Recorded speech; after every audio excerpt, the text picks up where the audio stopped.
active le plan B. Kalemi, le plan démasqué de l'ennemi. Joseph asphyxié. Paul Kagame asphyxié. Bande Kunangai, awa nazuko memela bino information to analyse moko pour comprendre que on ne peut pas blaguer avec les Américains.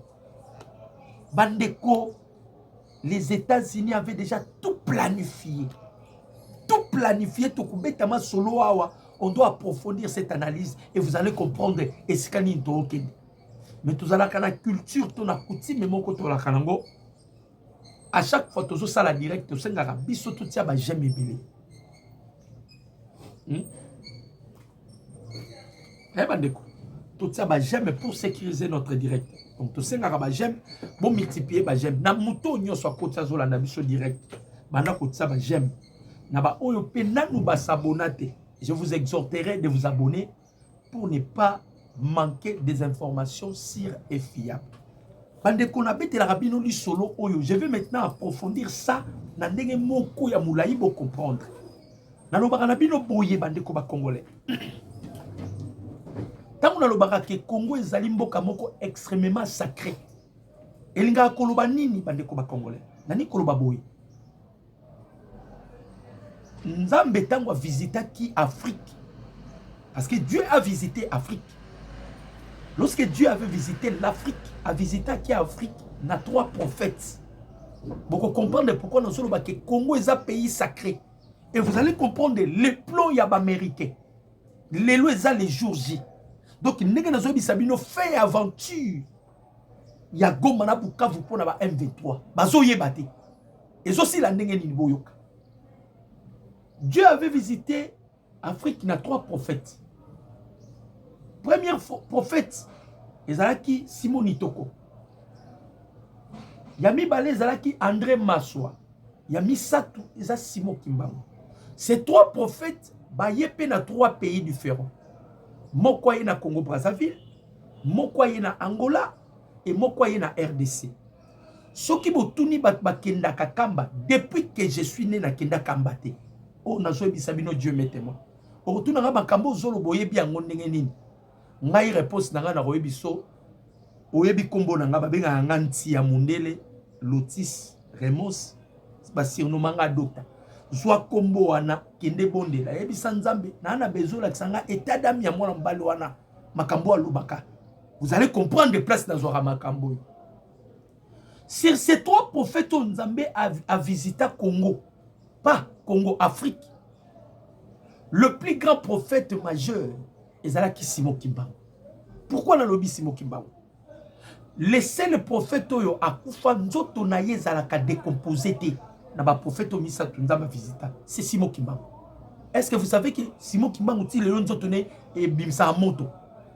Nzoto ne ezalaka décomposé te. Na koma kambate. Mais si vous allez dans la tombe, il y a Simon Kimbangu, au Roman a 3 drapeaux. Il y a RDC, il y a Congo Brazzaville, il y a Angola. Et là qui ça 3 portions, il y a visitation divine au Nzamba Sala en Afrique. Alors, le kola biso tozala qui na prophète majeur. Et les kolobanini. Portion prophétique et zonga kana eleko na bateau Nzamba sisitaka. Donc moi, je veux parler vraiment à Lingala pour tout comprendre, parce que en français, et que ça... Donc, à chaque époque, quand Dieu suscite quelqu'un, et la personne elle a bénéficié de cette portion prophétique. Kimbangu alobaka boyi, Simon Kimba, pardon, naloba Kimbangu, Lumumba alobaka, l'histoire du Congo sera écrite par un vrai Congolais. L'histoire du Congo sera écrite par un vrai Congolais. L'Eloyo, histoire est par un Congolais de couche. Kimbangoye Kolobalobi, Tangu Baba, autorité côté les mains. Les venants à côté les la autorité, mais ça serait trop tard. Pourquoi nous avons babou? Bande koba congolais boyebi ki rapport euti ko salama et pas yaba espère ya oni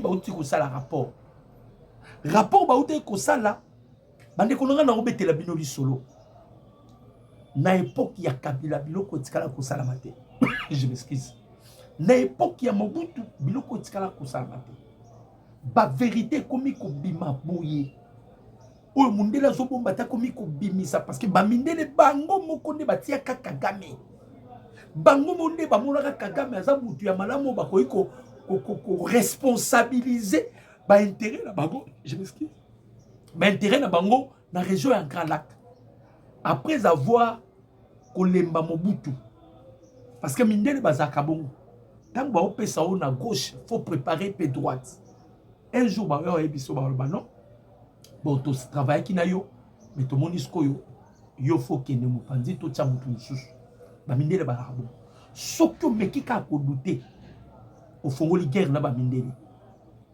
ba ko boma alors ba mindele ba na besoin ya Kagame te mutu aye ko remplacer Kagame parce que Kagame c'est lui qui avait remplacé Mobutu Berero nyonso eza Mobutu ye moko Mobutu il pensait rester éternel au pouvoir au lieu de préparer au lieu de préparer quelqu'un qui pouvait aussi te remplacer à ça là que le Kouana tant ba américain ba lembi Mobutu ce que Mobutu azaki na mutu akokai ko remplacer il pouvait directement kobimisa mutu wana pour permettre ba américain ba kota contact na mutu wana Mobutu akina mutu wana nde ba américain ba iko zwa Kagame ba exposer ce ko Kagame a sali 32 ans bon ça la kaliki Mobutu a fait 32 ans Kagame peut 32e année na yango ça dit et pas américain baso sali la 32 or 32 en soi est ça chiffre 5 hein et ça chiffre 5 là on doit parler sur les 5 livres pentateuques de Moïse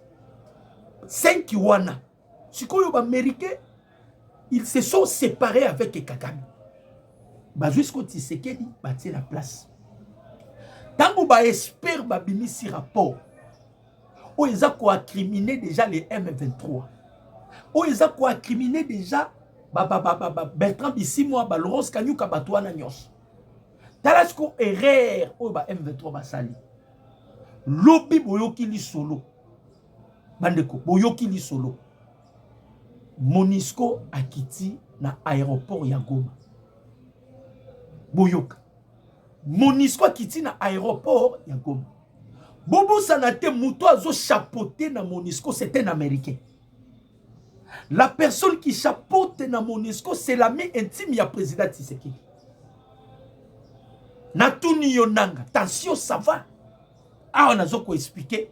Nengeli ba okanga bino nanga. Attention ça va nanga. Bandeko. Tous à la babé, tous à la quand même des politiciens, tout ça, tout réfléchir na bino ensemble. Je m'excuse. Aéroport ya Monisco. Pardon, aéroport ya Goma, les M23 baboye ko fongolango. Et ça bon côté. To réfléchir na bino. Na ba commentaire soutien kake pa ya Mukonzi Mboka soutien na ba Wazalendo et soutien indéfectible na biso pour le changement de la constitution. Surtout ba j'aime bon multiplier. M23 boye ki ba fongola aéroport ya Goma. M23 aye ko accepter ba fongola aéroport ya Goma. Mais ndenge ba fongoli aéroport ya Goma, bande konanga 3 officiers de la République démocratique du Congo. Au président Tshisekedi yemoko poni baza kuna bakei. Doha ezali. C'est-à-dire Qatar. Togo ezali. Président de l'Union africaine azali. Yoka eloko balobi.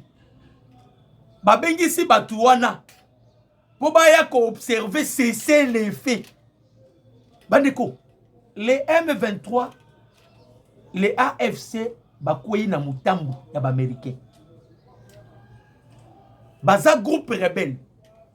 Les Américains sont allés plus loin. Il y a komimisa ko certifier bango que ils sont des terroristes. Boyoka bien bandeko.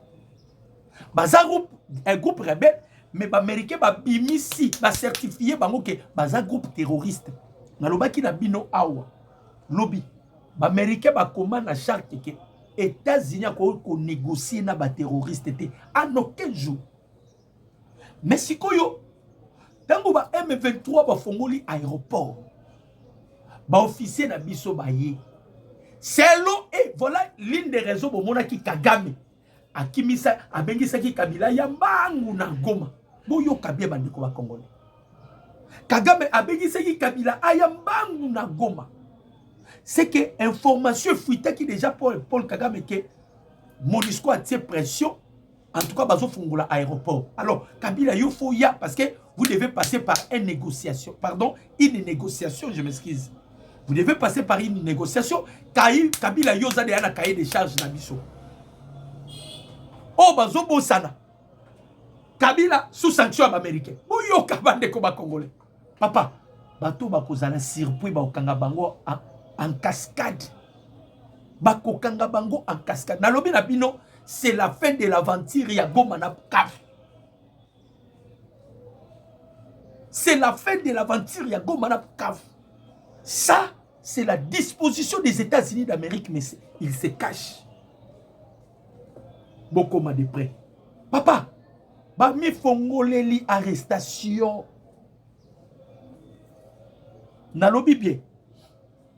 Après avoir un rapport ebimi à les Nations Unies, après avoir un makambo ebele bimi, pensez-vous bandeko ba Congolais?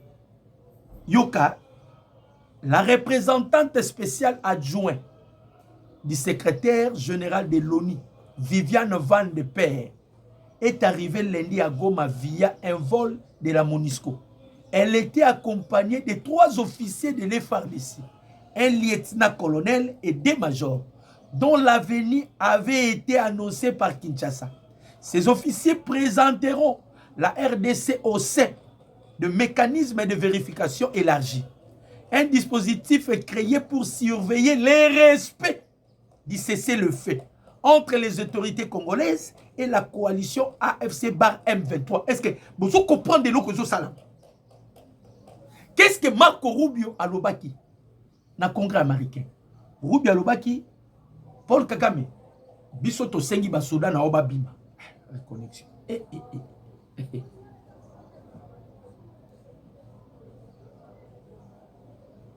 Aïe, reconnexion. Ok.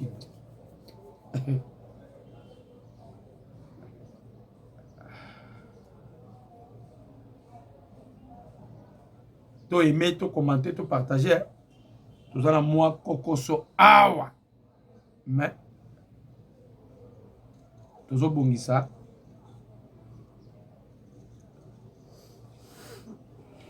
Bolimbi Sabiso, tout ça qui perturbation. Tu vas remettre fois toi un pays tiers monde, toi un pays tiers monde.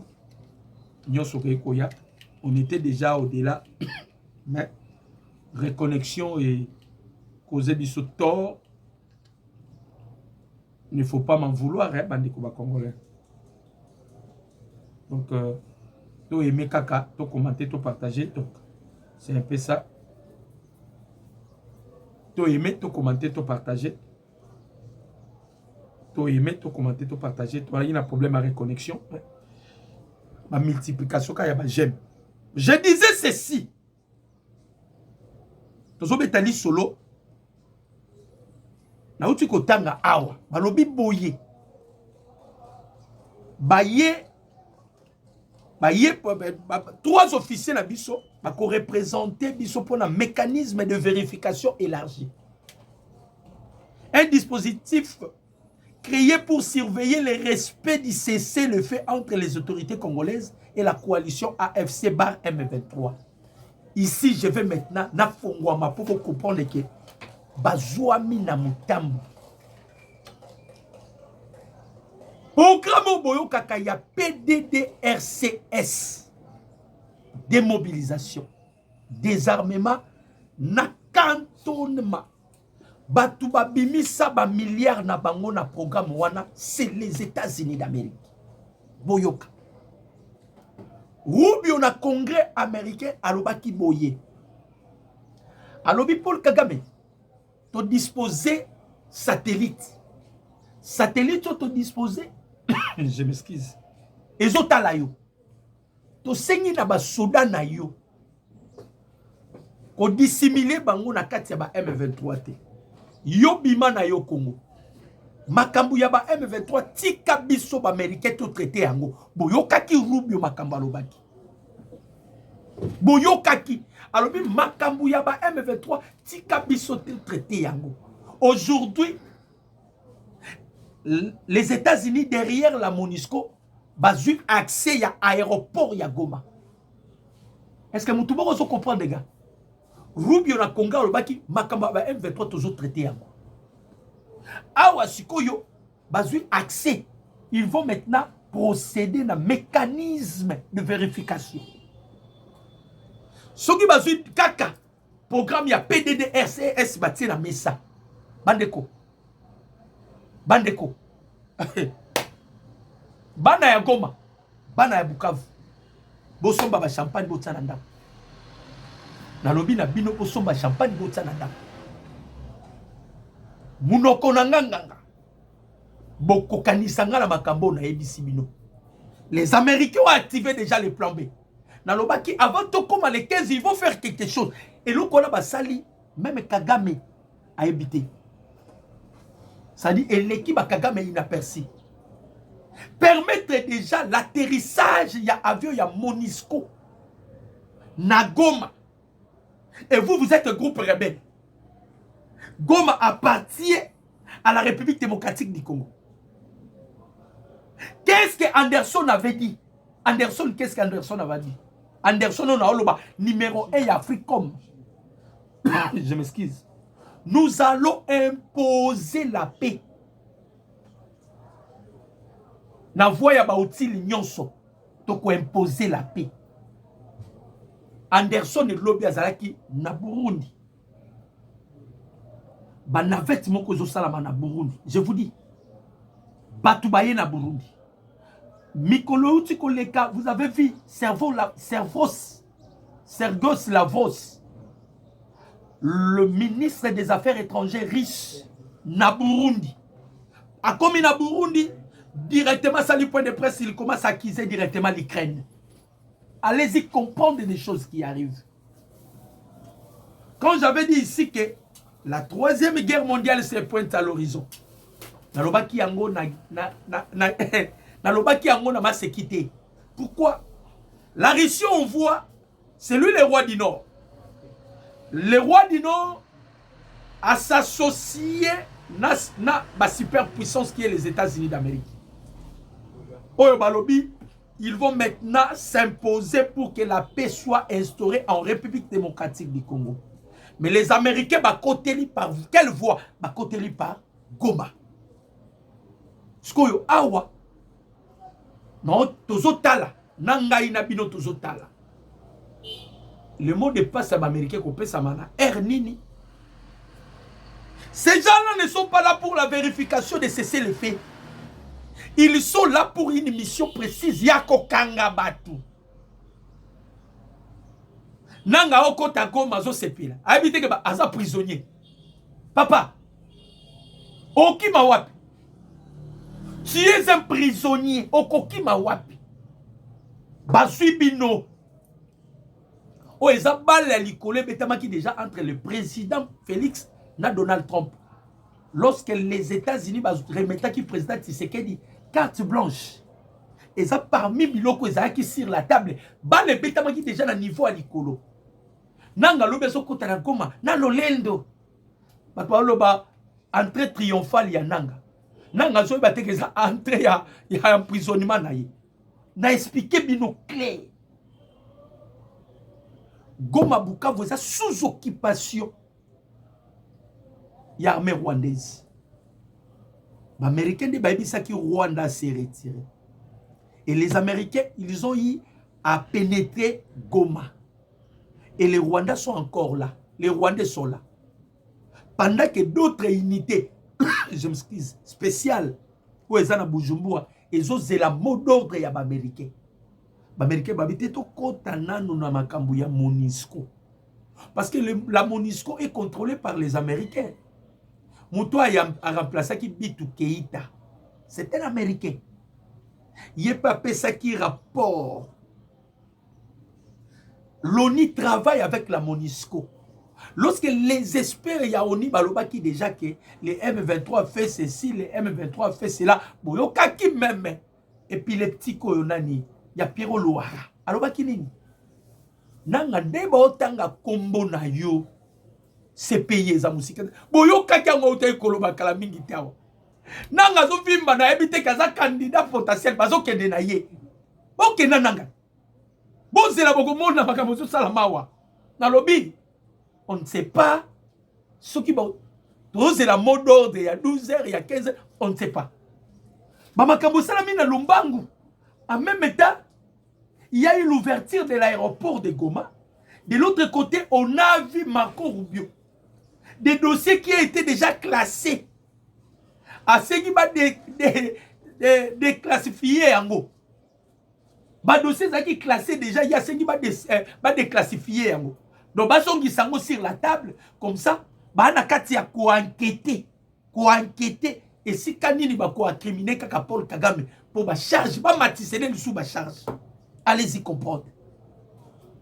Allez-y comprendre. Bananga, Babelka Bissimo, Babelka que Masolo et Sili. Baventure, c'est la fin de l'aventure de Goma et de Bukom. C'est fini. Dès que les Américains vont côté Luana. Papa, tant que vous même la CONOPS des opérations, même ceux qui sont dans la résolution 2773, attends, dans la résolution 2808, même dans la HR 8704, nous sommes la RDC aux Akam Tulikolo.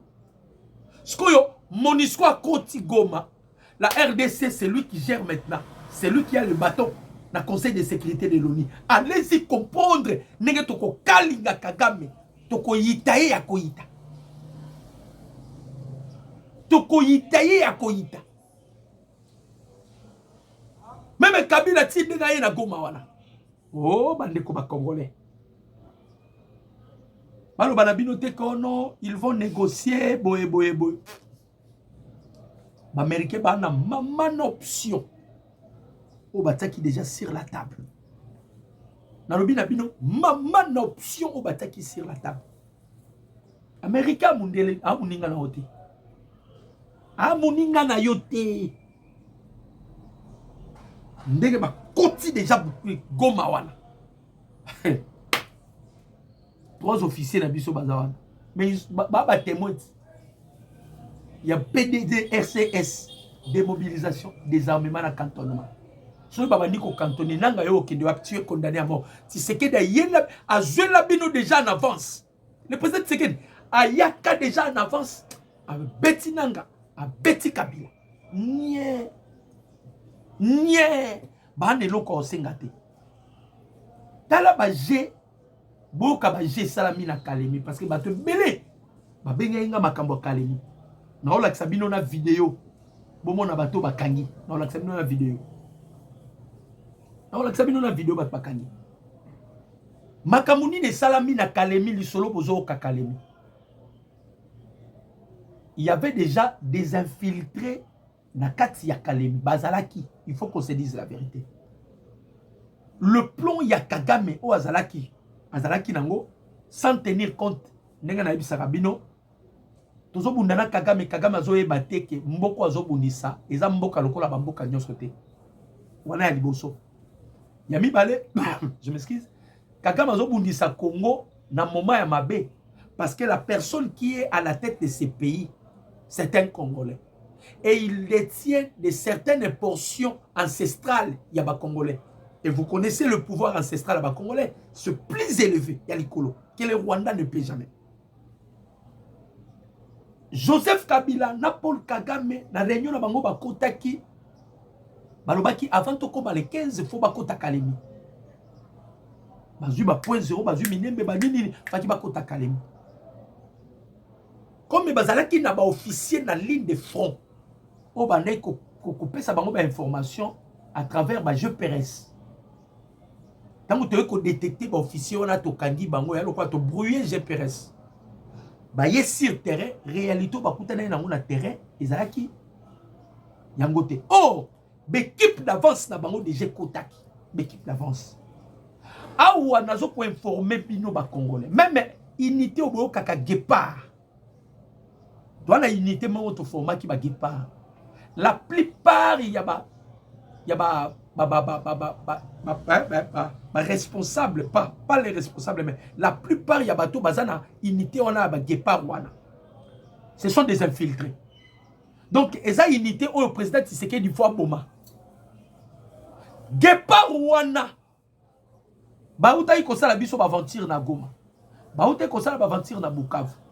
Oh, na katsa unité, guépard, wana. Il y a eu déjà de mercenaires de Joseph Kabila. Oh, bah, kotaki. Na se ba unité à ba Guépard, ba kote la ki déjà ba Kalemi. Sikoyo.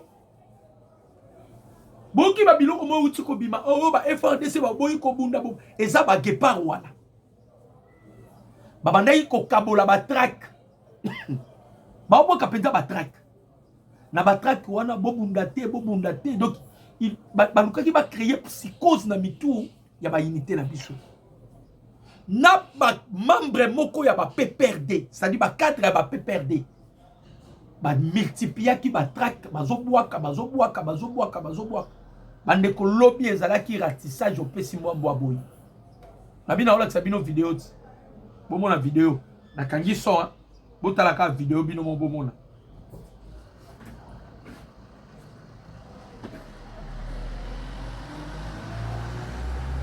bota la vidéo. On a porté-parole à Zoloba. Bota la baton, on est bon, on est bakangi bango. Opération, bota la kaka, bota la. On a opération zo salema, bota la. Bango wana. Bango, oh nyoso bomoni bafandi wana. Bat bakangi. Tala bat. Tala bango ba okeni. Oh nyoso bomoni ba okeni, ba okota bango na prison. Au moment bango. J'espère que vous avez vu. Na diminué volume, hein. Na ola sabino ka peu bomona. Bomona. Bango wana. Bato moni ba vandi wana belé wana. Tala bato yo bandeko. Donc soki kaba M23 ba poussa na ki pembeni ya Kalemi. Bato banya ba bande opération bato liboso bango wana. Bato banya ba bande opération bato liboso. Bomona bango. Tala bato. Donc tout était déjà planifié bande ko ba Congolais. Nyonso ezala ki planifié. Batu bakota ki déjà nakati na oloba bien unité à Guépard. Na ola se ma moté unité à Guépard. Boyoka. Les détracteurs et les infiltrés de l'armée rwandaise ont été appréhendés à Kalemi. Tel que nous annonçons chaque jour que les FRDC, il existe toujours ceux qui sont encore fidèles à Joseph Kabila. Nous avons appelé depuis longtemps. Nous avons appelé depuis longtemps de retirer les bataillons Guépard et s'attendre dans toutes les lignes de front. Ozoka, Baza Guépard n'a s'attendé. Des unités Oana. Kabila réussir Kotia. Ba ivre na ena kati bato bomoni bakangi na Kalemi ça dit soki tozala ki ko rêver bandeko tonga to betali solo musupo na Kalemi o nazo bisa bino makamba solo tonga ki to betali solo mususu po na Kalemi boyoka. Voilà les militaires du bataillon Guépard et s'attendaient qui donnaient les informations dans les hauts plateaux et qui ont fui les lignes de front pour démoraliser les autres, ont été arrêtés à Kalemi. Bango musala bango sandeni. Guépard on a Satan. Bosala bango na ba ligne de front. Bango mo pesa mino ma information. Ah tout le monde ba M23 ba ya tout ça poids. Donc bazaki on a pour ko démobiliser, ko démoraliser baninga mususu. Baki marakaka babundaka te. Guépard na Satandi. On a zo ebisa bino. Président Tshisekedi soka na unité à ko dissoudre na minute oyo. Guépard na s'attendait et existait lisusu te. Existait lisusu te. On a zo ebisa bino bangonde ba yokande balobi. Balobi chose grave. Comme je l'avais encore dit que ces deux bataillons, il y avait des militaires déjà infiltrés du mouvement agresseur RDF M23 qui étaient sous le tenue de l'FRDC. Mais travaillés au compte de l'ennemi ont été aussi démasqués. Donc plusieurs ont été si démasqués. Plusieurs avaient des effets militaires, mais non pas de matricules militaires de l'FRDC. Plusieurs ont été infiltrés depuis Luvungi. Lorsque le commandant bataillon Dodé, Boyoka, ils ont passé. Bamisou Bakota Ibiso depuis Luvungi. Les données, les tenues de JR et les transférer à Ouvira comme unité de garde républicaine. Quand ils arrivaient à Ouvira, ces bandits prenaient la direction des hauts plateaux avec motivation d'aller ravitailler nos forces. Ah, Boyoka, ils ont passé. Les bombardements étaient faits par ces mêmes éléments qui ont été infiltrés depuis Luvungi par la complicité de nos frères qui sont au service du Rwanda. Après avoir doublé les hauts plateaux, ces bandits ont pris fuite vers Kalemi dans le but d'aller céder Kalemi aussi. Mais ils sont aux arrêts et les autres sont portés disparus. Tous les militaires désertés sont appréhendés. Les bandits sans matricule tentent de fuir vers Lubumbashi, mais la fuite continue. Ouvira mérite aussi une fouille stratégique. Nous allons arriver avec un communiqué très important en câblant le point focal qu'il faut fouiller à Ouvira. Il y a plusieurs bandits déjà qui se déguisent. Voilà un peu bandeko ba congolais. Boki batoyo, ba makele onyo soboki na Kalemi. Je m'excuse. Bakimi au plateau, ba yeba kota Kalemi. Na Kalemi na objectif ya nini? Ba sodo ba na Kalemi on a ba tapé sous psychose. Tango ba komi na Kalemi, ba yeba sabaninga na bokima. Bango ba ki donc objectif ba kene sous Lubumbashi donc na mission ya ko démoraliser armée. En soi, ce ne sont pas des Congolais. On était déjà infiltrés dans le niveau, il y a Luvungi.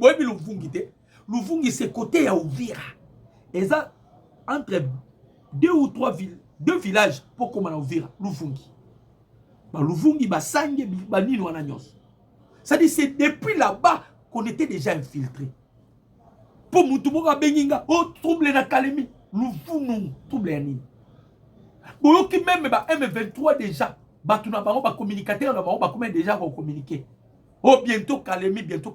Ba sala musala eza ba guépard oyo to kangi bango. J'espère que je vous ai montré l'image de bande konanga. Hein? Nalaxi bino image. Hein? Nalaxi bino image. To kangi bango ya kokanga na niveau vous ne pouvez pas imaginer. Batoyo biso kaisai baana biso tala bino moko bande konanga tala bino moko bande tala peda batoyo opération bat basali opération bangoye opération salami na kimia nyonso et l'ennemi a été neutralisé. L'ennemi a été vraiment tala bango bande ko tala bino moko hein bobi kabila makamande ko sala. Ah, bandeko ngai, tous allons qui aveuglé avec Kabila. Je m'excuse. Tous allons qui pensa aveuglé avec Kabila. Qu'est-ce que Kabila faisait? Kabila, ma province nyonso yo Kabila, abane ko kende trop, ma province wana. Kabila no sala ma province wana ka ba ki jenaï. Et pour aller plus loin, nous on dirait, hein? Kabila azaki trafiquant d'armes. On dirait Kabila azaki trafiquant d'armes. Pour nani? Na ba province nyoso Kabila tamboli na ba donc c'est seulement Kasaïde Kabila azaki na ba fermeté. Kasaïde ka Kabila na ba fermeté. Ba soi-disant fermé na nyoso wandoka ya Kabila. Minduki.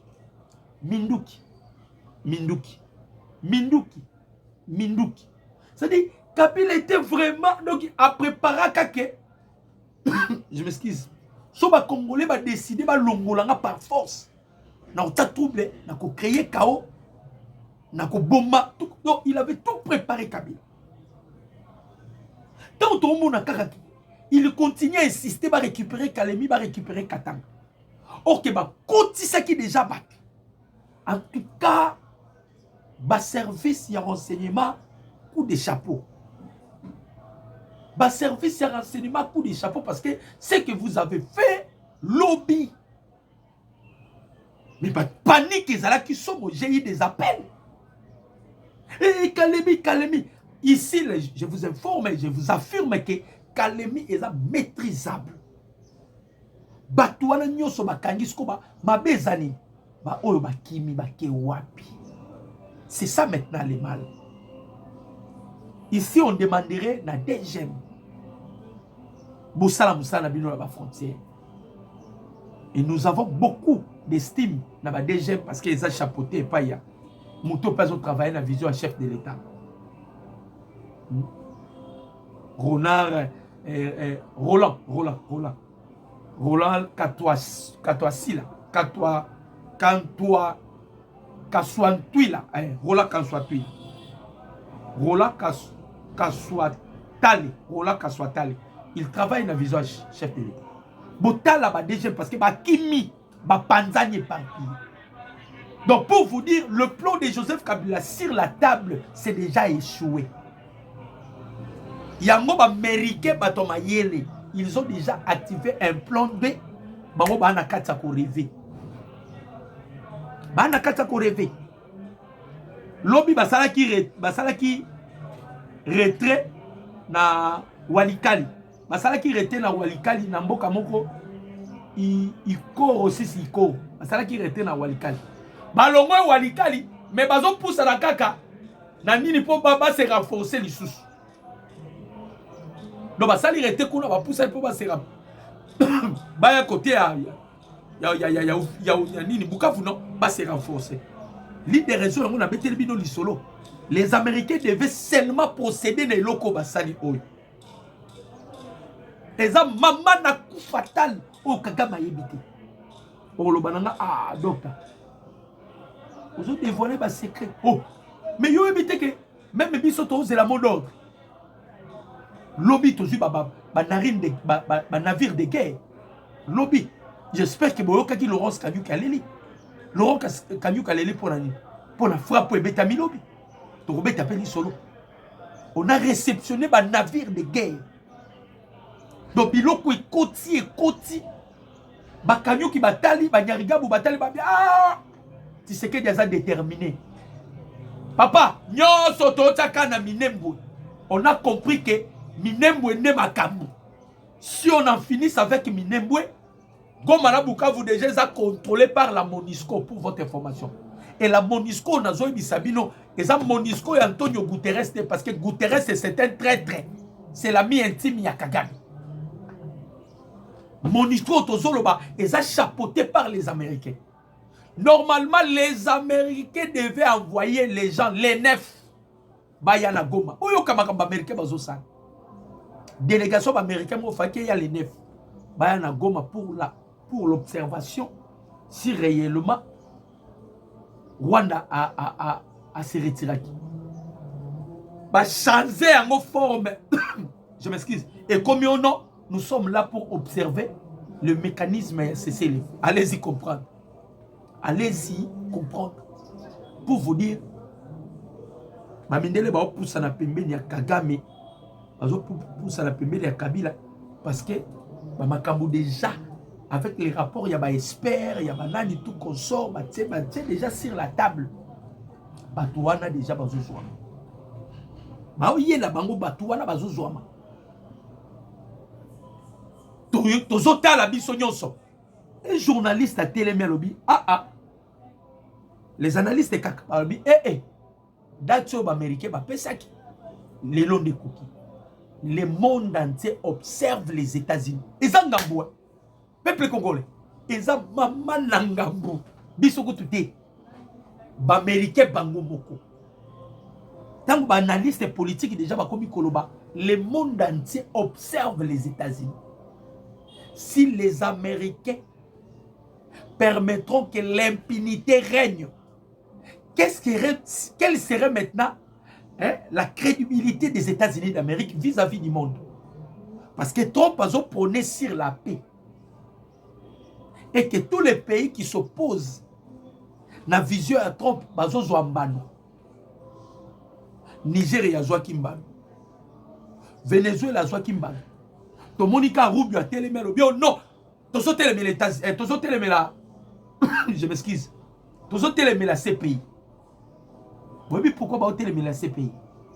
Réponse Yango. Les Américains ont la Kabila na ba Européens. Pour votre information. Les États-Unis ont la Kabila na ba Européens. Na ndenge nini?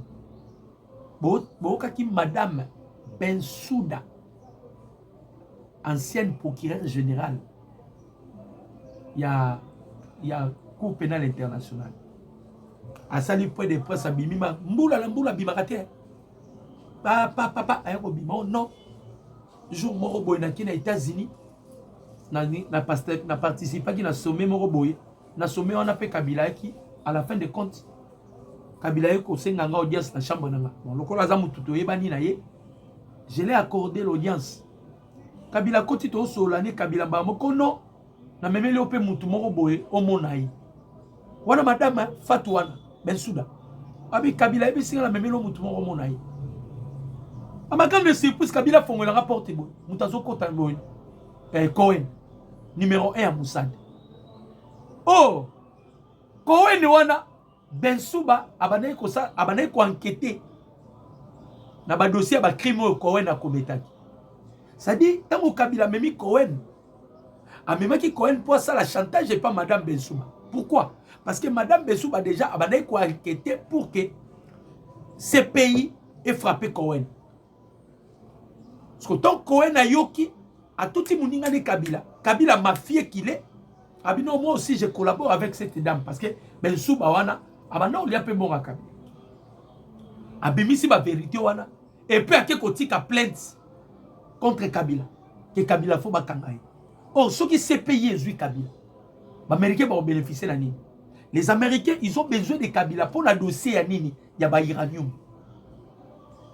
Pour la dossier à nini, il y a ba minerai le plus rare au monde doit payer ça parce que Kabila avait comme objectif il y a pour déstabiliser les Américains. Voilà pourquoi Baneko Kenemi n'est pas russe, Baneko Kenemi n'est pas Kibanais, Cuban, Kibé pardon. Alors qu'il n'est pas Kibé, Baneko Kenemi pas. Donc il faisait toujours ça. Donc ça qui nous lengue na Kabila. Ah sikoyo, les Américains ont besoin de récupérer Kabila. Yango moni les États-Unis ba comme d'ailleurs ko discréditer nini ces pays. Je m'excuse. Ma paix si tout le monde ordre. Dans ma pays sur ma base à la bon terme avec les États-Unis doivent quitter ces pays. Si on est dans la bataille, ils vont quitter Bissot. Tozo bima ces pays dans le bango. Ba traité de Rome na bino tozo tika yango. On doit se débarrasser de ces pays. On doit se débarrasser dans le bango de ces pays. Parce que les Américains ont besoin de Kabila. Il y a une ligne de raison na ebisi bino. Kokota na bango moni ba koti goma wana eza plombé à Américain. Eza plombé à Américain. Ils ne sont pas là pour négocier, pour dialoguer, non. Ils ne sont pas là pour négocier, non. Lorsque le mot d'ordre sera donné par les deux pays, oh baza ba sentinelle, bisiko wapi batubaza, Burundi, na RDC. Lorsque le mot d'ordre est coupé, sama, Burumona, binomoko bande. Binomoko burumona ki non, ba drone mati. Fete bandi ya makasi ya koleka. Fete ya makasi ya koleka. Donc ici, Kagame se pose la question. Eh, ba Américain yo, ba olobate, ba vandi kimia, baolingela nga boule nini. Hey. Avant de zomituna. Donc bandeko ba congolais tangu lobby to kangi batu wana na oki pasi po na armée na biso. Yango biloko mususu quand tu veux juger président Tshisekedi, t'as la gauche et t'as la droite. Modèle armée à boyer. Ce que tu vas résister Si tu résistes que Congo peut être balkanisé, ils ont zambi. Eh non, non, non, non, non. Infiltration armée, la mission, vous ne pouvez pas imaginer. Infiltration armée, la mission, hey! Bawazalendo ba uto communiquer. Ou kama ngamba bawazalendo ba oloba. Eza pasi. Eza pasi bandeko. Bo kama ngamba bawazalendo ba oloba. Qu'est-ce que les wazalendo ba lobi? Donc armée na biso sangwa mawa. Sangwa mawa.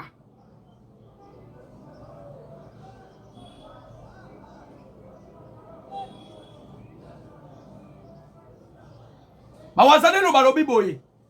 Ce qu'il faut savoir sur nous les Wazalendo, nous sommes la seule armée qui n'est pas infiltrée ici en République démocratique du Congo. L'ennemi peut créer le faux Wazalendo pour s'aimer les troubles dans la population dans le but de salir notre image. Mais dans nos propres unités, il n'y a pas de l'infiltration. Nous nous connaissons entre nous. Les seuls problèmes qui nous empêchent de maîtriser l'armée rwandaise, les seuls problèmes qui nous empêchent de maîtriser l'armée rwandaise sur notre territoire, c'est l'équipement militaire. Lorsque ce problème sera résolu, les Wazalendo ne dépendent plus sur les 5 à 7 box de munitions données par les officiers de l'FARDC avec des conditions de plus revenir. Le criminel Paul Kagame ne peut plus rêver de venir attaquer la RDC. Imaginez-vous aujourd'hui si les Wazalendo peuvent avoir leur propre coordination qui dépend directement du président de la République avec possibilité des équipements militaires complets tels que la force aérienne, les dépôts de munitions, armes et vivres, l'artillerie lourde, le moyen de transport disponible pour leur déplacement pendant la guerre. Notez bien, Paul Kagame et ses alliés vont couper leur objectif de continuer à déstabiliser la République démocratique du Congo. Boyoka, Bawazalendo ne va pas. Donc Bawazalendo ne va dépendre pas de l'état-major. Baobi soki biso moko. Tozi opportunité to ko dépendre quand la président Tshisekedi yemo. Ah, je m'excuse. Badeko. O Bawazalendo ne ba oloba. Un jour Kagame tozoloba Kagame Paul Kagame. On a joué Bisabino Dieu mais d'ailleurs information là bas congolais belé ba bien. Inutile même de gérer. Beaucoup de Congolais ba bien. On a obéi terminé information oyo. Joe Biden a tindi émissaire na époque ya Biden, président américain avec Donald Trump aya.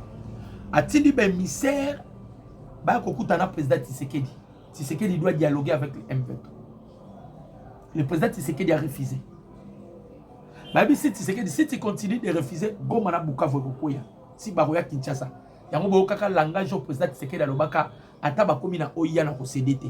Ezala pone lokona parce que Biden a ebisaka.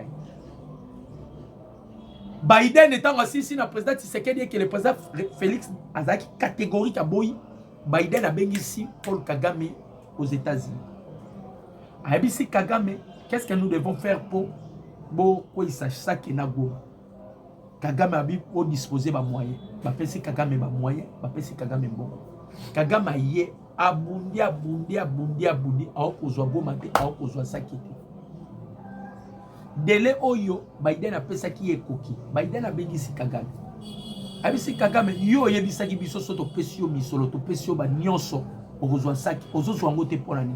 Bobi réponse Kagame a pesa Biden. Alobi les Wazalendo sont des épines. J'ai la facilité à corrompre ma FARDC parce que toi na batuna biso kuna. Mais ba Wazalendo sont des incorruptibles. Bobo sunganga Bobimisa ba Wazalendo ba force négative et bo imposer Tshisekedi à retirer bango. Soka Tshisekedi a retiré bango na est. Goma wana na Bukavu to kozwango. Wana tango ba penser bazwa Goma na Bukavu. Parce que Goma na Bukavu, ce n'est pas l'armée rwandaise na zwango, ce sont des Français. Pour votre information. Ba Français de bazwango. Ils ont utilisé technologie beaucoup plus élevée de bazwa Goma na Bukavu. OK loko Kagame Baka. président Tshisekedi alalia ban apparition ya Simon Kimbangu. Tshisekedi kende na l'Assemblée nationale. Dalombangu bimisa ba wazalendo ba comme ba réservistes. Et loko épargné ba wazalendo tile lo baza parce que sont des réservistes. Président Lamou qui a Zumutuka parler du peuple. Loi. Les wazalendo sont reconnus comme des réservistes. Ba américain ba nani Biden a simi mutu. Moyen ko benga ba force négative et ça sous-souté. Boka ba benga ba sous ba force négative. Or plaire Kagame ezalaki nini ba dégager ba wazalendo parce qu'ils savent bien ba gardien du temple. Ce que ça laïka ba FRD surtout là on a est. Hey! Mais Congo est déjà balkanisé. Bateau bazo bunda sont des wazalendo. Naebi sakabino différence entre ba wazalendo na ba soda ba na FRDC. Nazo critiquer FRDC mais nazo lo ba vérité. Ce qui bokeye pa ba wazalendo, la plupart des wazalendo ce sont des victimes ya guerre ya est ba victime. Babomi papa na ye na misu na ya moni. Babomi maman na ye na misu na. Mutu wana to yeli mbongo akolinga Kagame te. Est-ce que vous comprenez un peu ça? La plupart ya ba wazalendo babomi papa na ye, babomi maman na ye, basilisi na famille na ye, amona na misu na ye. Est-ce que mutu abongo est-ce que akolinga Kagame? Yango mona ba wazalendo ba akokine ko trahir te. La plupart des wazalendo qui sont dans le champ de bataille bazo bunda vengeance à makila ba famille na bango. Mais ceux qui ont yé awa na ba FARDC mamé 4 types de officiers. Il y a des officiers pro Kagame, pro Kabila. Il y a des officiers commerçants. Il y a des officiers commerçants. Ba wazalendo baloba yango. Pe o bazo bunda pona mboka na biso. Ba tuloko la ba Johnny Luboya Kashama. Ce sont des officiers loyaux. Pardon, ce sont des officiers loyaux. Aza officier loyal ya Mukonzi Mboka. Parmi les officiers loyaux ya Mboka na biso, Johnny Luboya Kashama. Donc Kagame savent bien que les wazalendo sont des épines. Yango moni tentative union sur Kagame azana ngona est de la République démocratique du Congo, voué à l'échec. Pour nanino ba wazalendo. Lobby na parlement européen zala ko pesi mbwa boy. Je vais vous balancer vidéo moko boye ya Thierry Magnani, vous le connaissez au moins. Natela bino boyo kabino moko. Papa Macron président Tshisekedi a les longo bon Macron. Au casate président Tshisekedi a tiré le autant. Azola les longo bon. Macron okozwama. Okozwa tokotinda yo tokotinda yo na Guantanamo Macron. Place où eza motu ya pona Macron ke vana eza Guantanamo. Et tira na Guantanamo. Natela bino makambo le kaki na lobby. Ah. Et par là, vous comprenez que Babouzo Bana Makwa Salaka est commis na souka. Et commis na souka. Yangoy.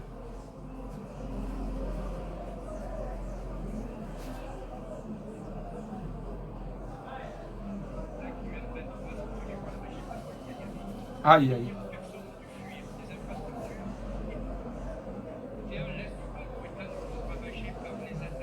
En tout cas, voix Zanacé, je ne pensais même pas que voix Zanacé. Il dit ceci. Hein? Azolo Baboé. Voix Zanacé. Donc, Azolo Banim. Il a acquis le Parlement européen.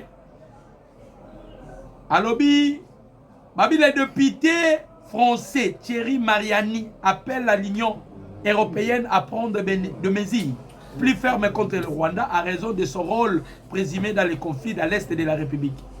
Alobi, jusque-là, tout le monde a besoin de continuer à ignorer Makabozo le la République démocratique du Congo. Et pendant ce temps, la RDC a zobunda, pour tout le bagaille deux fois. Ce qui tu réussir à dégager Kagame awa na makasi na biso. Ça dit to bengali Kagame. France, Belgique. Bokonyataka makolo na Congo lisusu te. Laurent Bino bo décider bo bino non.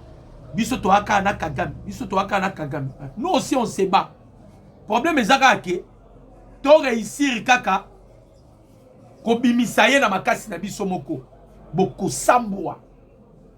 Boko kotaka lisusu Congo te. Parce que wana to ko bloquer bino sur tous les plans. To ko bloquer bino sur donc wana sika ko kenete to ko bloquer bino. Pourquoi? Parce que botiki biso moko to bunda na ba américain. Pourquoi botiki biso na ba américain et que bino bolingi na bino te ça va? To tiki bino. To tiki bino. Mais Cléboa. Hein? Cléboa. Elle a bisika musuba okotate. On a déjà prise de définition. Autoba qui non. Ennemi photo kenena na système ka ya bongo. Ya ko bloquer ennemi. Ya ko asphyxier ennemi. Ya ko bloquer sur tous les plans. Donc, très chers internautes, la grande famille Dr News, au cas où se poser question, Américain baloba ki lelo ne jour yasuka. Mais avant que tout comme lelo, Américain ba anticiper ba koti goma. Oh, tu es observé cesser le feu. Est-ce que cesser le feu ça na est? Bande kuba congolais. Cesser le feu ça na est. Bande kolanga. Est-ce que cesser le feu ça na est? Bon comprendre pour etiki biso. Cesser le feu ça na est. Pour la situation sécuritaire, Nazoe Bisabino, les Wazalendo, toujours ba Wazalendo, en tout cas ba Wazalendo, Nzambe apambola bino.